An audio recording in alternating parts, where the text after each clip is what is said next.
pada saat itu kami juga sudah sampaikan bahwa ada ketidaksesuaian ya. Saya menghindari pemalsuan ya, ketidaksinkronan dari sisi timeline pendidikan, di mana yang bersangkutan mengaku sebagai siswa sekolah menengah atas di Singapura, kemudian melanjutkan ke salah satu perguruan tinggi di Australia, dan kemudian meneruskan di salah satu perguruan tinggi di Singapura. Dan itu ternyata tidak benar, karena banyak bukti yang kami temukan bahwa yang bersangkutan ternyata melanjutkan dari SMP-nya, melanjutkan SMA-nya bukan di Singapura tapi di Surakarta sendiri.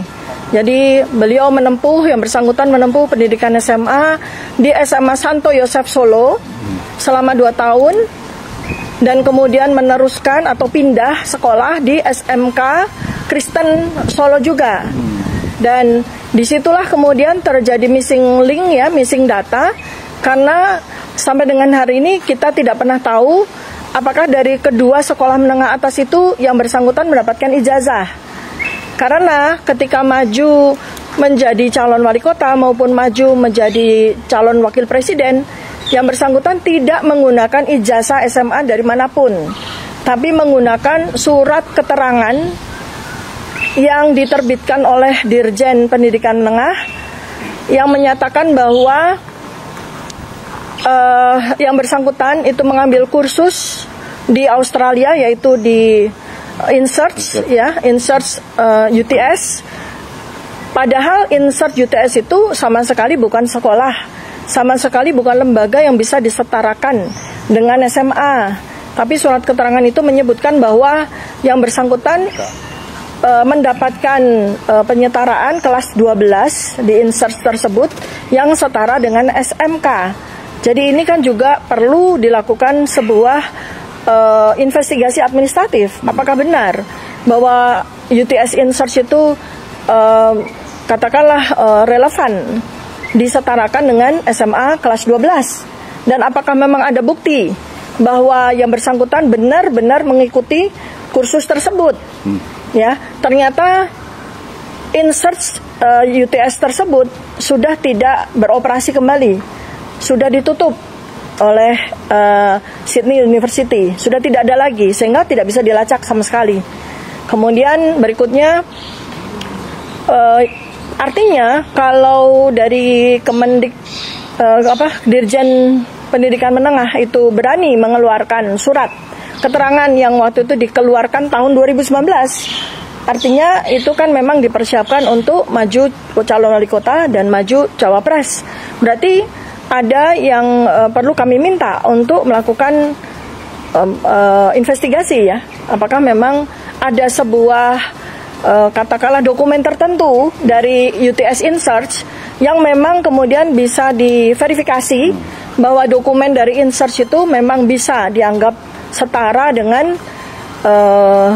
SMK kelas 12. Apakah itu hanya sekedar narasi saja dari yang bersangkutan, sekedar sebuah pengakuan verbal saja, sama sekali tidak ada dokumen, karena sampai dengan hari ini pun kita juga tidak mendapatkan dokumen tersebut.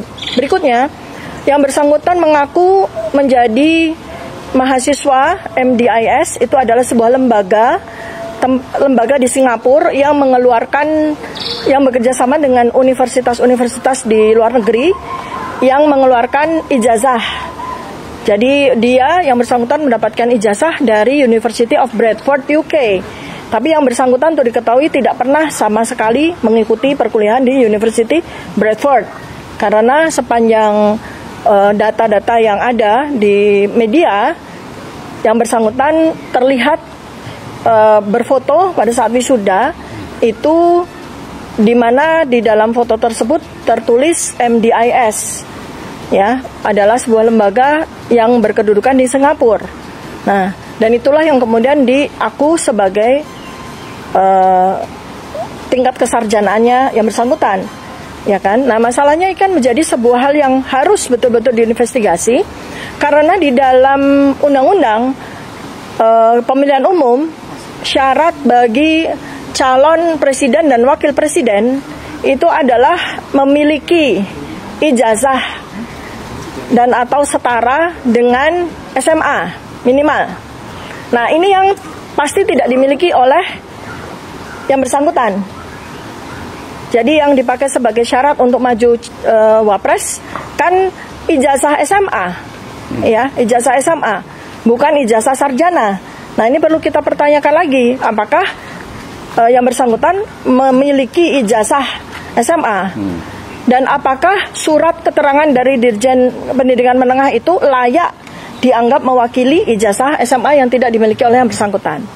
Jadi ini mungkin menjadi penambah keterangan dari apa yang dituntutkan oleh para purnawirawan TNI, menambah bobot dari itu. Ini dari sisi kapasitas. Kemudian dari sisi moralitas yang juga kami soroti adalah bahwa ada satu akun di Kaskus yang bernama akun Fufu Fafa yang oleh pakar telematika sudah dilakukan investigasi oleh Dr. Roy Suryo bahwa akun Fufu Fafa yang ada di Kaskus itu 99% milik dari Gibran Rakabuming, di mana kita tahu semua dalam waktu sekitar 1 tahun lebih ini seluruh Indonesia gempar akibat dari akun Fufu Fafa tersebut, ya, menyampaikan banyak hal yang sangat amoral, ya, untuk dialamatkan pada beberapa orang, terutama pada Presiden Prabowo Subianto dan keluarganya. Dan dalam beberapa kali kesempatan saya pun sudah sampaikan bahwa ini tidak cuma soal moralitas, tapi ini adalah indikasi bahwa yang bersangkutan menderita gangguan psikopatologis. Ya, yang tentu saja kalau dari sisi integritas kita bicara, ya ini sangat berbahaya apabila kita punya pemimpin, apalagi seperti yang disampaikan oleh Letnan Jenderal Purnawirawan Sutioso, kalau sampai tentu saja kita tidak berharap bahwa terjadi apa-apa pada Presiden Prabowo Subianto. Namun mengingat bahwa beliau ini usianya juga sudah lanjut, ya, sudah 73 tahun dengan riwayat penyakit yang juga cukup berisiko, maka tentu saja wajar sekali kalau kita semua itu merasa sangat khawatir apabila Presiden Prabowo Subianto dalam masa presidennya selama 5 tahun sampai 2029 ternyata kemudian mengalami halangan karena sakit, bahkan berhalangan tetap. Nah, itu seperti yang disampaikan oleh Pak Sutioso, itu tentu saja kita sangat khawatir kalau kemudian ternyata Presiden Prabowo digantikan oleh orang yang kapasitasnya masih perlu kita pertanyakan, moralitasnya sudah terbukti melalui akun Fufu Fafa, dan integritasnya sebagai pemimpin sangat tidak memenuhi syarat, ya. Kemudian yang kedua, yang terakhir yang saya sampaikan adalah terkait dengan apa yang saya dengan di sini adalah senior saya, Bapak Rizal Fadilah, sarjana hukum, di mana kami mendapatkan sebuah tuntutan atau pelaporan, ya, bahwa kami dianggap memfitnah dan mencemarkan nama baik dari seseorang, yaitu mantan presiden, ya. Ini kita akan hadapi karena kami berdua adalah orang yang memang melakukan pengkajian itu benar-benar berdasarkan dari ilmu yang sama-sama kami miliki. Kalau dari sisi saya, pertama kali saya menyampaikan pada media, kecurigaan saya atau pertanyaan saya, ya lebih tepatnya adalah pertanyaan saya, mempertanyakan dari sisi anatomi dari yang bersangkutan, yang kemudian saya cocokkan, saya lakukan penelitian berdasarkan foto-foto dari ijazah yang beredar di media.